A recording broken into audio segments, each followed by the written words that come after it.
In 2023, UNESCO added a specific cluster of temples in Karnataka, India, to its World Heritage list.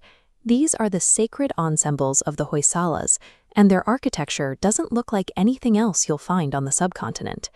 You're likely looking at these structures through one of two lenses.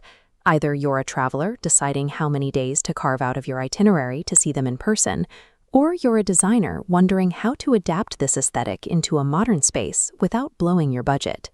In both cases, you have to grapple with the same core tension: sheer visual density. Every square inch of these structures is carved, textured, and loaded with detail. This is a hybrid approach known as the Vasara style. In the 12th century, Hoysala builders made a very deliberate choice. They abandoned the goal of building massive skyscraping towers and poured all their engineering energy into hyper-intricate horizontal expansion. This diagram shows exactly what that looks like. On the left is a traditional Dravidian temple, prioritizing towering verticality. On the right, the Hoysala profile, flat, wide, and low to the ground. Utilizing this legacy effectively depends on identifying the engineering and aesthetic logic behind these 12th century builds. Engaging with this style means you are choosing intricate craftsmanship over empty space. That choice dictates how long you spend walking a temple perimeter, or how much you spend custom building a room. Everything starts with a foundational engineering decision. Instead of the traditional hard granite used across southern India, the Hoysalas built with chloritic schist, better known as soapstone. Soapstone has a highly specific life cycle. When it's first pulled from the earth, it is soft and buttery, making it remarkably easy to carve. Over time, exposure to the air oxidizes the stone, hardening it into a durable shell. That narrow window of softness allowed artisans to carve deeply recessed, multi-layered reliefs. They achieved a level of three-dimensional precision practically impossible in granite. Inside the halls, the soapstone blocks were rotated to create perfectly symmetrical, smooth stone pillars that look like they were turned on a mechanical lathe. But there is a structural cost. Soapstone lacks the load-bearing strength to support massive vertical towers. Because the structures are low and the detail is microscopic, you cannot appreciate these temples from a distance. As a modern heritage traveler, you literally have to stand inches away from the wall to actually see the intricate artwork. The builders traded imposing macro-scale dominance for absolute micro-level storytelling.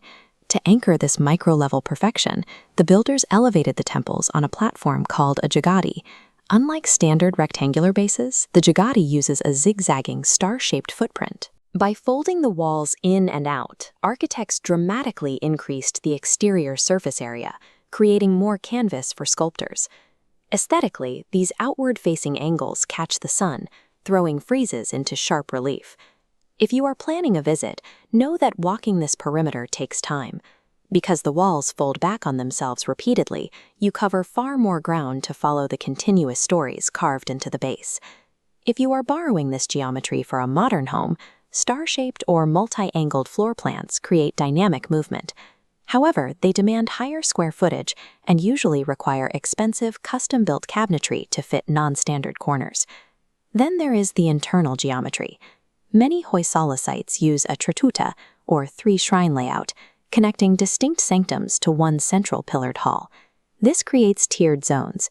You have a highly active, communal center space, branching off into smaller, quieter pockets designed for focused attention or private study. Hoysala geometry rejects sprawling, open sightlines. It is an architectural strategy for breaking up space into dense, purpose-driven zones. Let's look strictly at the spatial designer's reality. Bringing these 12th century silhouettes into a 21st century interior comes with high risks and high rewards. The primary advantage is immediate presence. Adding a lathe-turned pillar or floral ceiling rosette instantly anchors a room in authentic Indian heritage. The trade-off is that these elements are visually loud. If you aren't careful, layering intricate carvings on top of each other will quickly turn your living space into a cluttered museum display.